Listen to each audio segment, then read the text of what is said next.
أحمد عزمي فنان موهوب ضيع نفسه بنفسه.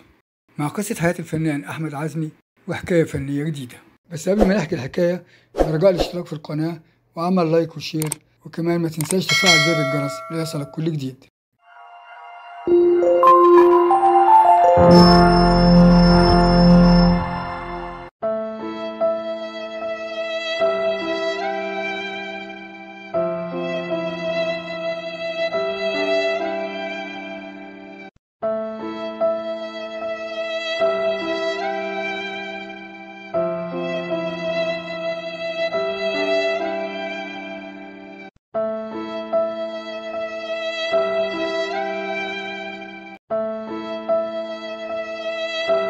أحمد عزمي اتولد لأسرة متوسطة سنة 1972. سافر أبوه للعمل في السعودية، دخل مجال الفن بدري جدا. كان له واحد قريبه مخرج في الإذاعة، أعجب جدا بيه وبطريقة إلقائه للغة العربية لأنه كان بيحب اللغة العربية، فضمه لفريق الأطفال في الإذاعة. وفي الإذاعة اتعرف على الفنانة القديرة إنعام الجريتلي اللي كان ليها فضل في إلحاقه في التلفزيون بعد كده. ومن الإذاعة اتنقل للتلفزيون واشترك في برامج أطفال تلفزيونية زي البرلمان الصغير ونشرة أخبار الأطفال. كمان شارك في حلقات بوجي وطمطم في بدايتها، وبعدين قدم برنامج مواهب الأطفال قبل ما يدخل مجال التمثيل. فقدم مجموعة من الأدوار الصغيرة، خصوصا أدوار أبطال الأعمال في سن البلوغ والصبا. نجاحه في تقديم الأعمال دي لفت إليه الأنظار، وأعجب بيه بعض المخرجين ومنهم المخرج المسرحي جلال الشرقاوي اللي أقنعه إنه موهوب، وأقنعه إنه بمجرد ما يخلص الثانوية العامة يلتحق بالمعهد العالي للفنون المسرحية بسبب موهبته في التمثيل وفي الإلقاء. وبالفعل ده اللي حصل، فحصل على الثانوية العامة والتحق بالمعهد العالي للفنون المسرحية واتقبل في اختبارات القبول، ووقف وهو طالب على خشبة المسرح وقدم بعض الأدوار المسرحية.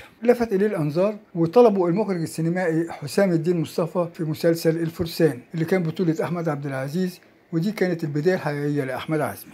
وهو في سن 18 سنة طلب المخرج يوسف شاهين شاب يكون وشه طفولي شوية، فرشحوا له أحمد عزمي واشترك في فيلم الأبواب المغلقة. نجح في الفيلم ده جدا ولفت إليه الأنظار أكتر وأكتر، وفي الفيلم ده أخذ جايزة أحسن ممثل، وده طبعا على رصيده وأدى لزيادة شهرته أكتر وأكتر. فتوالت عليه الأعمال وقدم عمل ورا التاني، وبعد ما اتخرج من المعهد العالي للفنون المسرحيه قدم مسلسل عباس الابيض في اليوم الاسود امام النجم يحيى الفخراني. وتوالت بعد كده الاعمال، فقدم العميل 1001 اتربى في عزه، كذلك ظهر في دور المراهقه في مسلسل لن اعيش في جلباب ابي، وقدم فيه دور صديق عبد الوهاب في مرحله المراهقه. وتيحت فرص كتيره لاحمد عزمي لانه كان فعلا موهوب، فقدم عدد كبير من الاعمال زي قبلات مسروقه، بحبك، نص يوم، دفع رباعي بقوه، المرسى والعباس، الدنيا مقلوبة، مش وش نعمة، وش سجون، وروميو السيدة. نيجي دلوقتي لأهم محطتين أثروا في حياته. المحطة الأولى هي مقتل أخوه محمود اللي قتله أحد أصدقائه نتيجة مشاجرة بينهم، وطبعا دي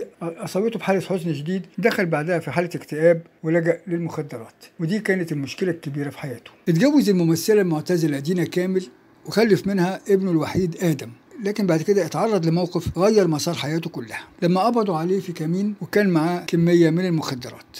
اتحولت القضية للمحكمة واتحكم عليه بالسجن 6 شهور، وفي ال6 شهور دول بيقول انه داق الأمرين وابتعد عنه كل الناس ومحدش بقى يزوره إلا أبوه بس، حتى اخواته أخوه وأخته رفضوا يزوروه.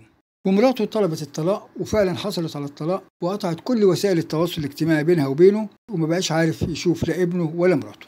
وما خرج من السجن فوجئ بنقابة الممثلين بتفرض عليه قيود، وبدأ المنتجين والمخرجين يعزفوا عن إسناد أي عمل له، فعانى معاناة شديدة جدا ودخل للمرة الثانية في مرحلة إدمان، وصلت بيه لدرجة إنه حاول ينتحر ويقطع شرايين إيديه. وفي محاولة لإحداث أي تغيير في حياته اتجوز من الفنانة أميرة هاني بنت أخت الفنانة الكبيرة نبيلة عبيد، لكن انفصل عنها بعد فترة قصيرة. ما يختلفش اتنين على إن الفنان أحمد عزمي فنان موهوب وممثل بيملك أدواته ومتمكن منها، لكنه للأسف ضيع نفسه بنفسه بدخوله طريق المخدرات والإدمان.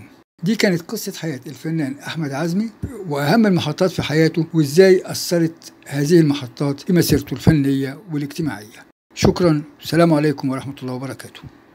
من فضلك إذا عجبك الفيديو شرفنا بالاشتراك في القناة وعمل لايك وشير، وكمان ما تنساش تفعل زر الجرس ليصلك كل جديد. شكرا، السلام عليكم ورحمة الله وبركاته.